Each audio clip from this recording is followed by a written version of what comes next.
macam mana kalau aku cakap, satu komen je boleh robohkan semua keyakinan yang kau kumpul bertahun-tahun.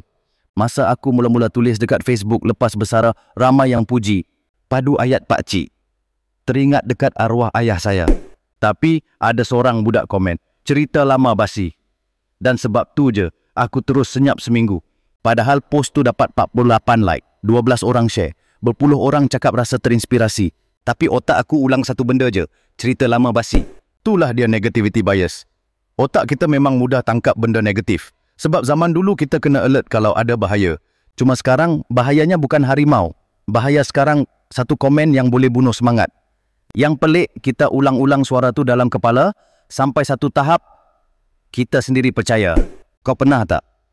Satu komen buruk buat kau senyap, walhal ramai je yang sokong. Part tu nanti aku share. Apa jadi bila kita terlalu percaya suara tu? Dan macam mana nak bangkit balik?